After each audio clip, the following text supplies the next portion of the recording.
Well, hello there, and welcome to another episode of Intuition Your First Sense, and thank you so much. Do you know that you listening to this podcast has ranked it as one of the top 20 life coaching podcasts for 2021? I'm blown away. I did not know they were even calculating that, and I'm so grateful, and I'm not speechless very often, but this was one that really got me because I do this because I love it and I want to bring the information to as many people as possible. And if you can benefit from my 21 years of slogging my way through the forest, sometimes it seems, to figure out what and how do I manage my own intuitive abilities, and how can I help other people to learn how to do that? I'm just so grateful. So thank you for listening, sharing, subscribing, sending in your questions and ideas for subject matter, and just for being part of my world. Because even if we haven't met, energetically we have, and I'm grateful for that. And I think this is an example of when you do something you love. It is work. Don't get me wrong. Like when they say, do something you love, you'll never work a day in your life. That's a bunch of bunk. I'm here to say you do work. You might work a lot, but the fact that you love it and you understand that it's to be of service, it does power it, and it does make it easier, I should say, for it. So thank you so much. Top 20 and 21. It's good to have goals. I definitely have them. That was not on the thing. I didn't know it was a thing. So thank you so much. I appreciate it for your participation, because this doesn't work if you're not downloading, listening, or sending it and sharing it or liking it, or hey, head on over and give a review. That would help too. I never ask for that, which is why this surprised me a little bit, because I've often said in my own humor that imagine if I actually promoted this thing, how well it would do. So I trust in the energy of the universe to do it, and then I will back it up, whatever is asked of me. So this episode is a fun one for me because it was requested that I speak about animal communication. And I'm happy to do that because they just have so much intelligence and so much personality and spunk. I am going to say, though, I do not work as an animal communicator. I have some wonderful ones that I can refer you to if you would like to meet them. And actually, we'll be having one on the podcast coming up in a couple months, I believe it's scheduled for. But I'm going to give my perception of this and what my experience has been, and then perhaps what you can do to deepen your connection with the animals in your life, the animals in the universe. You do not need to be right next to them to communicate with them. So animals have their own soul's process. We do not change species. So, sorry, you were not a cat in a past life simply because you love cats in this life. Maybe you do have a soul contract with an animal, and that's why you feel so deeply towards it. But we evolve in same species lifetime after lifetime after lifetime. So the cat that comes to you, or the dog that comes to you, or the horse or donkey, or whatever form it takes, when you connect with it, and you know how sometimes you can look at an animal and you can feel like, whoa, there is some intelligence in there. Well, they've lived many lifetimes. They have also evolved through, just like people. You know, there are some people when you meet, you're impressed and you feel, wow, that's really a connective energy, and the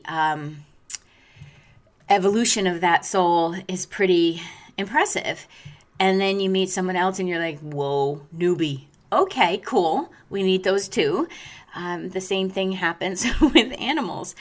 And I have had some pretty amazing souls in my life that have helped me to learn, most especially my pit Tank, who was only here for 4 years. he was a bit of a medical marvel. But he taught me so much, and he taught my late husband so much about the process of loving and patience and how important that 2-mile walk is every day, and the joy that you can get from ripping a tennis ball apart. I may never really understand that one, but it was fun to watch him.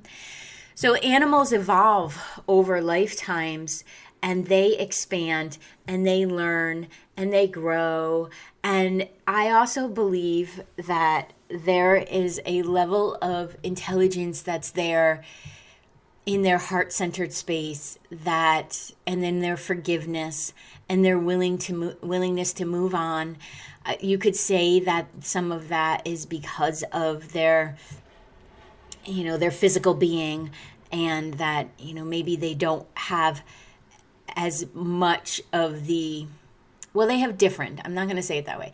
They have different brains and how they are wired and everything. And you could say that's part of the evolutionary process. However, I think that they are on their own path, and that they are here to help us learn, but they very much have their own soul's progress. So don't get me wrong in thinking that they are here in service to us. Not at all.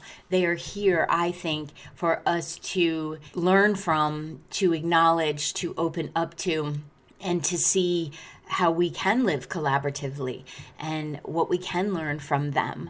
I mean, cats are really good at taking naps. We could really learn from them. And yes, it is as simple as that. It does not have to be this thing that's so deep and profound, and yet it can be this thing that's so deep and profound. So there's an ability to connect with animals. And yes, they will communicate. It depends on the animal. It's much like when I have worked with those who have crossed. Some souls will come through to me and they will talk up a storm. And I really appreciate that, being a talker myself. And some souls will come through and they will show me pictures. And some souls will come through and I will feel what they felt like. I will feel who they are and what they want to communicate. Animals work on pretty much the same premise. I have found that cats are very talkative. They, of course, want to give their opinion, and they want to talk about oftentimes what's not working for them rather than what is working for them, and I appreciate that. Where dogs tend to be, this is for me anyway, but it can give you a starting point of connecting in with your own animal. So, the dogs tend to have more of a intention of like balancing the energy in a home, or making sure that their owners are okay, or being alert. And you can see this, right, in some of the characteristics of their species. And horses are so smart, so smart. And back, it's probably about 15 years ago now, I worked with an owner of a boarding establishment, and she just had some troublemakers in there. And she was like, can you just see what we can do about this? And I was like, okay, I'll give it a try, believing everything is energy. And there's intelligence in there, and perhaps I can connect with that intelligence. And it was fascinating how many different personalities were in there within the course of, the 2 hours I was there. I met with 7 or 8 horses. I can't remember the exact number. And like, some of them had great senses of humor. Some of them were very direct and just wanted me to tell the owner of the place what could be done differently. Some of them needed comfort, and they didn't like something in their stall. And once we removed that, they calmed their little buns right down.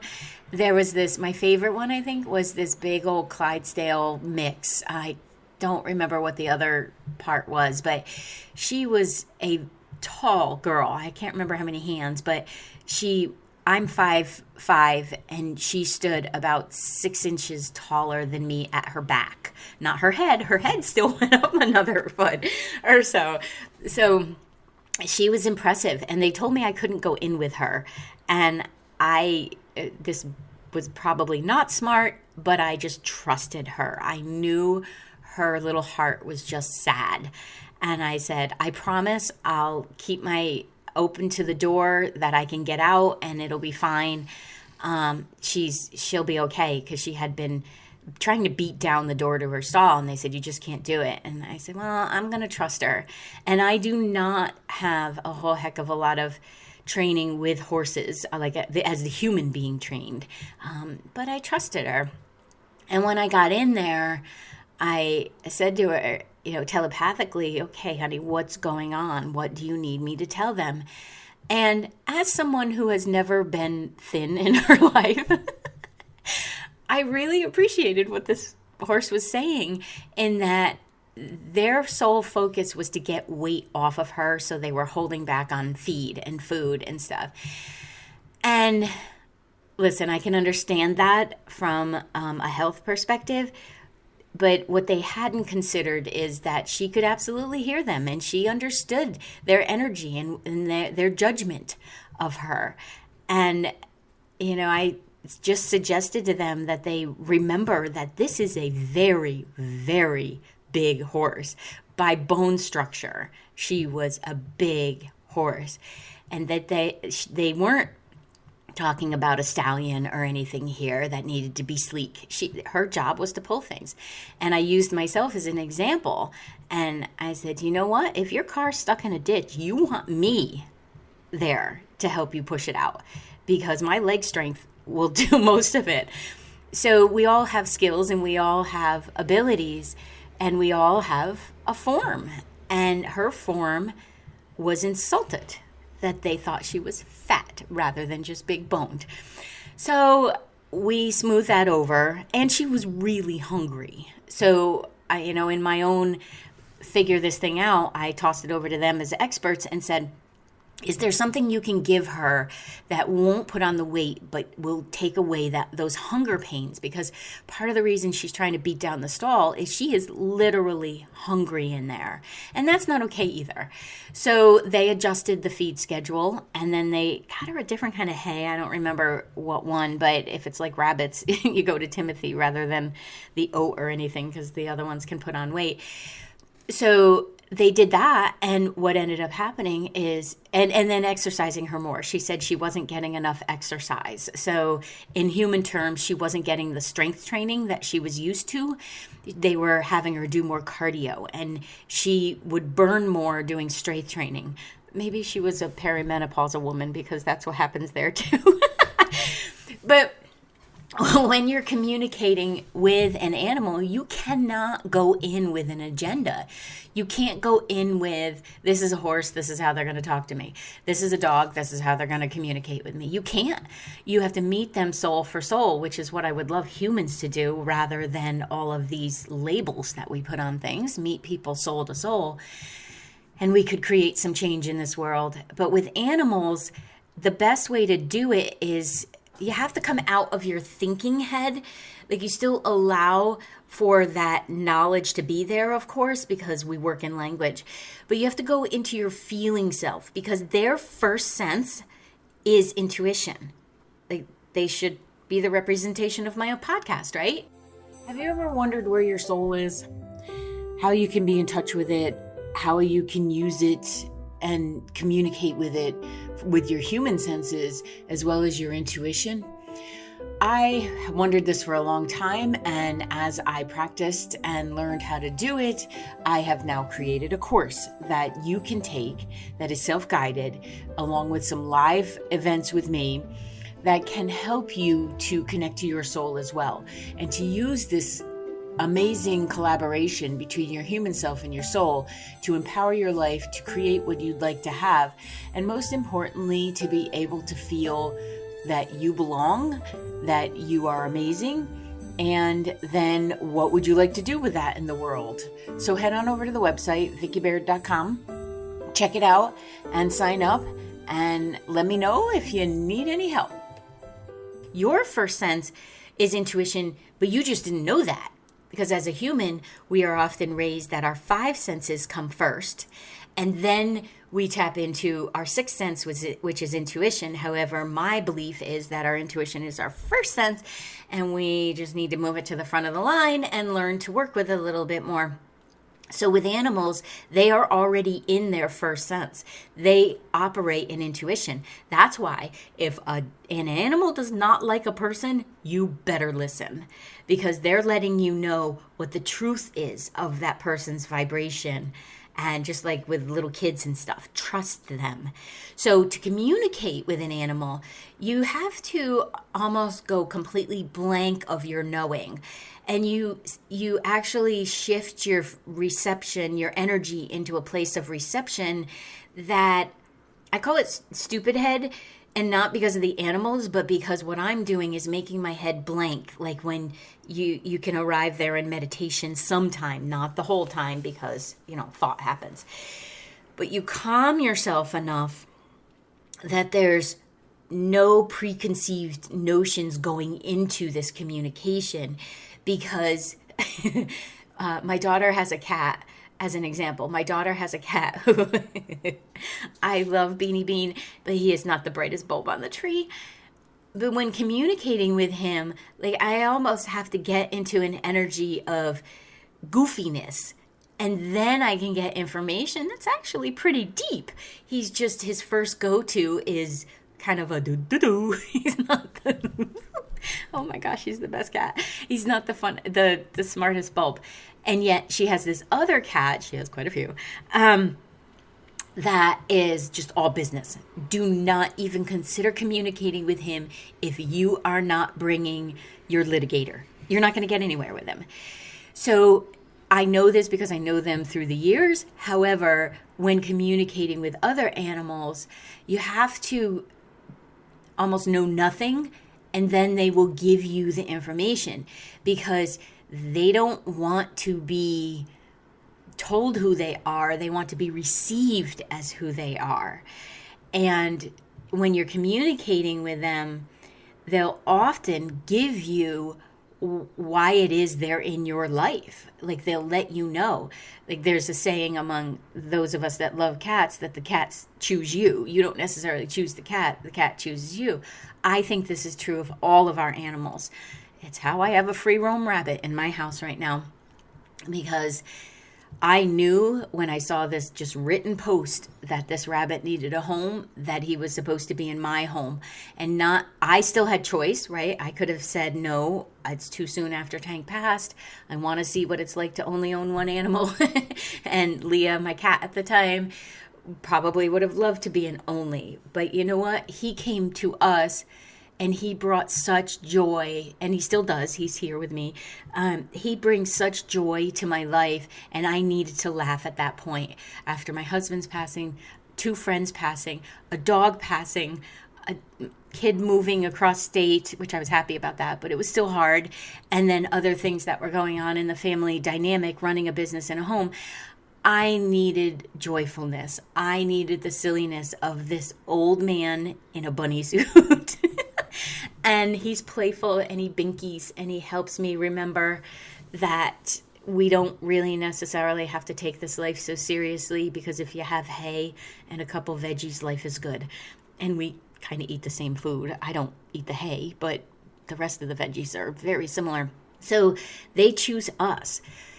And the process of, passing through our lives, maybe you do rescue work, and you are the layover to getting that animal to wherever they need to be. It's important to understand that as well. But their spiritual meaning in our lives are soul contracted, much like the people in our lives. And we just have to pay attention to what that is, and how we can be there in their communication, because often being tapped into your own intuition will help you know if there's something going on with the animals, because they often hide it, especially if, like, a rabbit or a chicken or an animal that tends to be a prey animal, they won't show you that something's going on, but your intuition can tell you. There have been many times I have brought my animal to the vet and said, something's going on. I can't quite nail it down. Sometimes you're too close to it. And sometimes you just don't know the whole biological process of the animal. But this is what I'm seeing. And I give facts. It's kind of like when I was working with the police. I would give my feeling, my intuition, what I saw, how it connects for me, and then I would give. With the police, it was their job that the evidence was there. But with the animals, I will also say, and I've noticed that she's using the box more, or that she's refusing her food, or that he's lost weight, but he's eating like crazy, which is what we're going through right now. But you change the hay out and you gain some weight back. So you can use it and tap into that, but it's important that you, just like using your intuition for anything, you have to use it in a combination of feeling it, knowing it, intuiting it, but also being observational. If you get emotional in your intuitive information, number one, you become dramatic, and that is just, the showy intuitive stuff just pushes a button that I have not yet uninstalled. If you're wanting to connect with your animal, again, you have to go into that calm space, that almost nothing space.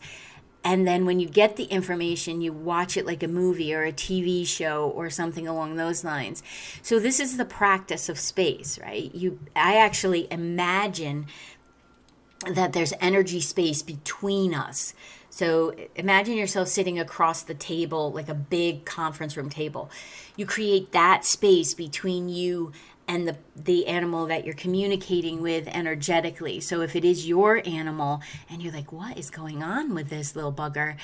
You could still get the information if you stay in that neutral, almost clinical place. It's just necessary because you love them. If you get emotionally involved, it's too hard to figure it out. So different animals take a different approach.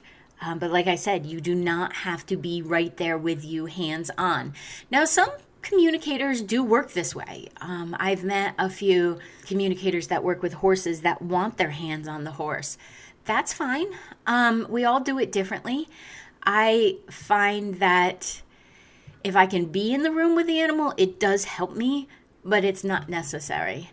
And sometimes what they show you, you have to decipher through their very practical, just giving you the information space. Because remember, they're not that far removed, your domestic animals are not that far removed from living in the wild. So they're going to give it to you pretty matter-of-factly. There's a pain here. I don't like what's over here. Something's happening in my back. But they may say it in different ways, and you just kind of have to think like the animal. One of the ways that you can fine-tune your communication with animals is if you happen to have them in your home and say they're just lying down taking a nap. Sit in your own space, take a couple deep breaths, and then send a message out through your thinking head, your telepathic head to them. And do it in the same way. Like when I come in, LB is my rabbit's name. Little bastard is his full name. But when I come in from, being out, I'll say, hey, dude, where are you? And that tone of voice lets him know I'm home. So they get startled easily. So I like to let him know. He doesn't always hear me, but it helps. So I would sit on the couch and not say that out loud. I would say the same inflection in my thinking head. And that's what you want to do. So how do you greet them? What are their nicknames? Sometimes nicknames work best. And that ability to communicate is also a way that you can check in with them. So a couple nights a week, I'm not home. He has a friend who comes in and plays with him and makes sure he's okay. But I will check in, not through a camera system, but through my own intuition to say, hey, bud, I'll be home in the morning. I'll feed you your breakfast. Things along those lines that let him know I'm still connected, because they don't need us to be right there, because intuition is their first sense. So try this. Play with it. If your animal looks at you like, what? If they're in the same room when you're practicing, you'll know that you made connection, and it's fun. And just know that you're not going to carry on a full-blown conversation. You're going to get bits and pieces because that's their communication style too. This is something that you can keep building on. Like, you can expand it, but mostly please let it bring you some peace that there is a reason that your animals are in your life, and it might be a good idea for you to pause and ask, okay, what are you here to teach me? Because I promise you it's about teaching. I promise you. Because I think they're more evolved than we are on some levels. Because, well, heck, we take care of them. And the forgiveness that they do, it's not that they forget what they've been through, the trauma and stuff like that. And sometimes, yeah, that's still in there and you can work with that. But they just know that the moment that they're in is the most important. And if there's anything that you take away from being connected to animals, and if there's any spiritual meaning at all, it is that. The moment that you are in is what's important. So take that moment to breathe. When you're petting them, you're also calming yourself, but you're making that bond and you're connecting through heart space. And isn't that why we're all here? Acceptance, heart space, love, joy, soul connection. Why not let the little buggers in whatever form they come in, with fur, without fur, feathers, hair, bald. Some of those hairless cats are so funny. Whatever form they fish, whatever they come in, like, connect with the amazingness that is them and how it just came to be. Tap into that wonder and then ask them what you can learn from them, because it will also honor their soul path. So thank you for listening and being part of this episode, and I will see you in the next one. If this is something you feel would be beneficial to you, feel free to pop on over to the website, vickibaird.com, VICKIBAIRD.com, or at Coach Vicki Baird on all the social platforms.